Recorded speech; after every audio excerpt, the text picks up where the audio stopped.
क्या आपने सोचा है क्या हो अगर अमेरिका ईरान पर न्यूक्लियर से हमला कर दे? क्योंकि ये कोई बड़ी बात नहीं होगी। क्योंकि जिस प्रकार से आज ईरान अमेरिका की नाक में दम कर रखा है, तो अमेरिका की तो ये पुरानी फितरत है कि जब वो वॉर को एक तरफा जीतना चाहता है तो अपना लास्ट पत्ता सबसे लास्ट में निकालता है, वो है न्यूक्लियर। ऐसे में हम सबके दिमाग में एक बात आना बिल्कुल लाजमी हो जाता है कि क्या होगा अगर अमेरिका ईरान पर न्यूक्लियर से हमला कर दे। तो वीडियो के अंत तक जरूर बने रहिएगा। आज की वीडियो न्यूक्लियर से होने वाली उस तबाही के ऊपर है जिसने हिरोशिमा और नागासाकी के फ्यूचर को बर्बाद करके रख दिया। हाँ, बिल्कुल ये कहना बिल्कुल बेकार नहीं है कि हिरोशिमा और नागासाकी लगभग पूरा बर्बाद हो गया था, लेकिन वहां की लीडरशिप्स ने उसे आज फिर एक नए मोड़ पे लाके खड़ा कर दिया है। लेकिन हमारा एक बात पे चलना बहुत लाजमी हो गया है कि क्या हो अगर अमेरिका आज ईरान पे हमला करे न्यूक्लियर से, क्योंकि आज के जो न्यूक्लियर है वो पुराने न्यूक्लियर से 100 गुना ज्यादा शक्तिशाली है। अगर अमेरिका ईरान पर न्यूक्लियर से हमला करता है तो मैं आपको बता दूं कि ये जो हमला होगा ये ईरान को पूरी तरीके से मिटा देगा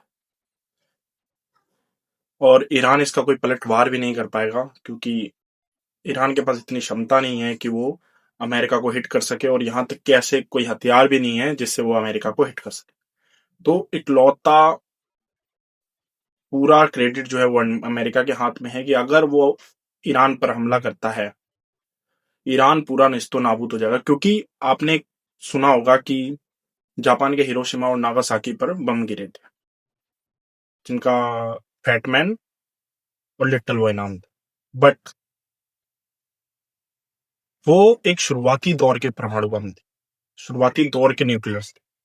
आज के समय में जो न्यूक्लियर्स हैं वो इससे भी कई 100 गुना ज्यादा ह्रास करते हैं, क्योंकि पहले के जो न्यूक्लियर्स थे वो और आज के न्यूक्लियर जो हैं, अगर हम उनका डिफरेंसेस देखेंगे तो आज के न्यूक्लियर उनसे 100 गुना ज्यादा पावरफुल है। बल्कि आज न्यूक्लियर से भी ज्यादा पावरफुल वाले हमारे पास हाइड्रोजन बॉम्ब्स भी हैं। इंडिया के पास भी है, अमेरिका के पास उससे भी ज्यादा खतरनाक है। बट अगर आज न्यूक्लियर बॉम्ब पड़ता है तो ये समझ लीजिए आप, वो एक बॉम्ब पूरे ईरान को खत्म कर देगा। क्योंकि जब न्यूक्लियर बॉम्ब निकलता है तो उससे क्या क्या दिक्कतें आती है। सबसे पहली बात, न्यूक्लियर बॉम्ब का ऐसा है कि अगर उस पे अमेरिका ने ईरान पे गिराया तो ये नहीं है कि उसने 10-20 हजार लोगों को मारा, खत्म, उसके बाद सब कुछ नॉर्मल है, आप वहां गए लोगों को आपने बचाया, ऐसा कुछ नहीं है। यहां तक कि ये वो भयावह स्थिति है जिसको मैं अपने लफ्जों से आपको बयां तक नहीं कर सकता। ठीक है, और जिसको हम समझाने भी जाएं तो हम सिर्फ 1% बता सकते हैं कि आखिर ऐसा होगा, क्योंकि हमारे पास एक उदाहरण है, हिरोशिमा और नागासाकी। तो मैं आपको बताता हूं कि अगर अमेरिका ने ईरान पर परमाणु बम से हमला करा, न्यूक्लियर, या फिर उसने हाइड्रोजन बम से हमला, जो कि उससे भी खतरनाक 1000 गुना, ठीक है, तो क्या हो? सबसे पहली बात, जब परमाणु बम को किसी देश पे गिराया जाता है तो उसे धरती पे ना गिराकर धरती से 600 मीटर या 500 मीटर की ऊंचाई पर ही विस्फोट किया जाता है। इसका मुख्य कारण यह है कि अगर हम किसी चीज को, किसी बॉम्ब को धरती पे गिराएंगे तो वो क्या होगा, आसपास के इंफ्रास्ट्रक्चर से टकरा कर रुक जाएगा, उतनी तबाही नहीं मचा पाएगा जितना वो मचा सकता है। और अगर हम उसे आसमान में विस्फोट करते हैं तो क्या होगा, लंबी दूरी तय करेगा जितना कर सके, क्योंकि इतनी ऊंचाई पे कोई बिल्डिंग होगी नहीं। इसलिए कभी भी जो न्यूक्लियर्स होते हैं उन्हें 500 से 600 मीटर की ऊंचाई पर ही विस्फोट किया जाता है। इसके बाद क्या क्या दिक्कत आती है, जो न्यूक्लियर्स होते हैं उन्हें विस्फोट करने के लिए इलेक्ट्रॉन्स की एक मात्रा उसके अंदर पहले से डाली होती है। इलेक्ट्रॉन्स क्या होता है, चैन क्रिया चालू कर देते हैं, आपस में टूटने लगते हैं, और टूटते टूटते टूटते टूटते टूटते टूटते लाखों अरबों इलेक्ट्रॉन्स में वो एकदम से विस्फोट होते हैं, जिससे बहुत ज्यादा ऊर्जा निकलती है, पावर बहुत ज्यादा सप्लाई होती है। ये समझ लीजिए कि जब एक न्यूक्लियर विस्फोट होता है तो जो सूरज पे जो गर्मी होती है उसके केंद्र पे, धरती पे, सतह तल पे, उससे भी 1000 गुना ज्यादा वो गर्मी उत्पन्न करता है। तो सेम बात है, अगर इतनी ज्यादा डिग्री या तापमान में कोई गर्मी उत्पन्न करेगा, 100 मिलियंस डिग्री में गर्मी उत्पन्न होती है। क्या अगर इतनी कोई गर्मी उत्पन्न करेगा, ज्वाला उत्पन्न करेगा, तो क्या होगा, जो आसपास की चीजें हैं वो तो एकदम भाप बन जाएंगी। आपने देखा होगा जब आप चाय की केतली पे जो कि 100 डिग्री सेल्सियस होती है, उस पे अगर आपकी उंगली टच होती है तो कितना जलन होता है। आप सोच लीजिए लाखों डिग्री सेल्सियस पे अगर जाएगा तो सारी चीजें भाप बन के उड़ जाएंगी, आसपास की चीजें। और जो पिछला था परमाणु बम, वो 10 से 12 किलोमीटर, मैक्सिमम 30 किलोमीटर, 50 किलोमीटर तक हिट कर पाता था। लेकिन आज के परमाणु बम, ये मान लीजिए अगर ईरान पे गिरे 2 परमाणु बम तो पूरा ईरान। तो पहला हो गया कि परमाणु बम बहुत ज्यादा ऊर्जा उत्पन्न करता है, ठीक है। सेल्सियस तापमान बहुत ज्यादा बढ़ा देता है उस जगह। पहला तो ये होगा। दूसरा क्या प्रभाव होता है, दूसरा होता है कि उसके बाद निकलती है रेज, ठीक है।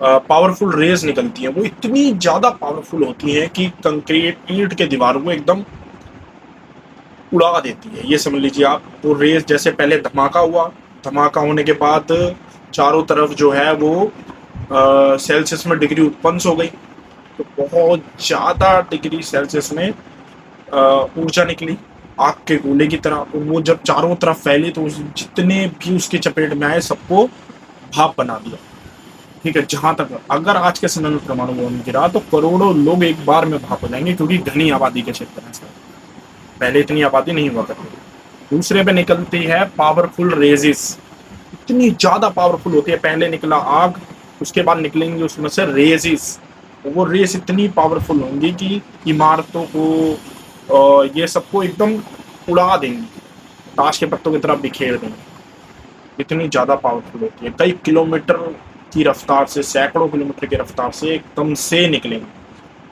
तीसरे पे निकलती हैं रेडियो एक्टिव गामा रेजेस। ये क्या होता है, जब न्यूट्रॉन होता है तो न्यूट्रॉन टूटता है तो ये बहुत ज्यादा गामा रेजेस उत्पन्न करता है, जो हमारे लिए बहुत हानिकारक है। रेडियो एक्टिव धूल उत्पन्न होती है, क्योंकि जहां गिरेगा वहां की जमीन टूटेगी, इतनी ज्यादा पावरफुल, ठीक है। वहां से मिट्टी ऊपर उठेगी और मिट्टी ऊपर जाके क्या हो जाएगा, चारों तरफ फैल जाएगी, चारों तरफ फैलेगी, आसमान को घेर लेगी। उसके बाद जब आसमान गिर जाएगा तो बारिश होगी थोड़ी देर बाद।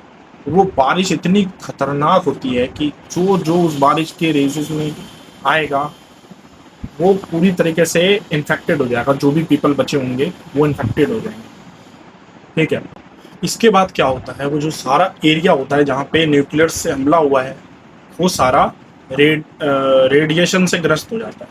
अब आप वहाँ पर, वो सालों साल तक रेडिएशन ग्रस्त रहेगा और वहाँ पे ना कोई अनाज उगेगा, ना वहाँ का पानी स्वच्छ होगा। और जो बारिश हुई होगी गामा धूल को ऊपर जाने की वजह से, वो जो रेडियो एक्टिव बारिश, उस बारिश को बोलते हैं रेडियो एक्टिव बारिश। वो बारिश पूरी तरह से प्रदूषित होती है। वो जहां जहां गिरेगी, नदियों में गिरेगी, नदी प्रदूषित हो जाएंगे, फसलों पे गिरेंगी, फसल खराब हो जाएंगी जो उस समय होंगी, ठीक है। पूरी तरीके से कहूँ तो वो जमीन को पूरी तरीके से बंजर बना देता है और वहां आने वाले कई सालों तक, 100-200 सालों तक, 300 सालों तक उसका प्रभाव रहता है। तो कुल मिला के आप ये समझ लीजिए, अगर किसी देश पर परमाणु हमला होता है तो वो देश इतना पीछे चला जाएगा, इतना पीछे चला जाएगा कि उस देश को दोबारा सरवाइव करने के लिए काफी सालों का टाइम लगेगा। और इस चीज के लिए हर एक देश, इसलिए आज आपने देखा होगा कि ईरान परमाणु बम बना रहा है। वो इसलिए बना रहा है कि ताकि, अब जैसे इंडिया के पास परमाणु बम है और अमेरिका के पास परमाणु बम है, तो कभी भी इन देशों में परमाणु युद्ध नहीं हो सकता। आपने एक बात सुनी होगी कि जब दो पावरफुल एक साथ भिड़ते हैं, ठीक है, तो वो बात बात करके ही मामले को सुलटा लेते हैं, लड़ाई नहीं करते। क्योंकि उन्हें पता है कि अगर लड़ाई करेंगे तो अगर हम उसे एक मारेंगे तो एक वो हमें भी मार देगा, क्योंकि उसके पास उतनी क्षमता है।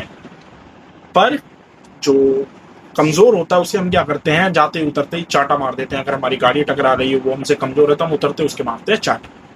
तो यही बात है। अगर ईरान आने वाले समय में परमाणु संपन्न हो जाता है तो फिर कोई देश उसके ऊपर आंख उठा के नहीं दे सकता। कारण ये है क्योंकि वो भी एक परमाणु संपन्न राज्य हो जाएगा, राष्ट्र हो जाएगा। उसके बाद अगर कोई उसके ऊपर हमला करेगा तो वो सोचेगा कि हम इससे छुप पाएंगे या नहीं छुप पाएंगे, कहीं गलत ना हो जाए, क्योंकि लास्ट में क्या करेगा, न्यूक्लियर। तो इसलिए वो एक न्यूक्लियर पावर बनना चाहता है।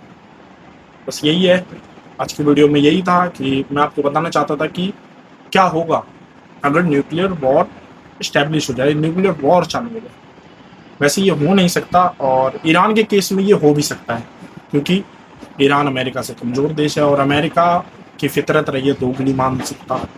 वो अपने आप को बड़ा साबित करने के लिए कुछ भी कर सकता है, जैसे उसने जापान में करा।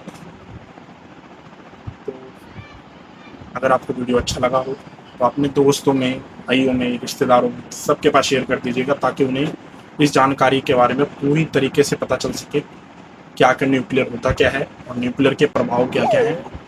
बाकी मिलते हैं अगली वीडियो में। चैनल को सब्सक्राइब कर लीजिएगा ताकि हमारा भी थोड़ा हौसला बढ़ सके आपको बताएं।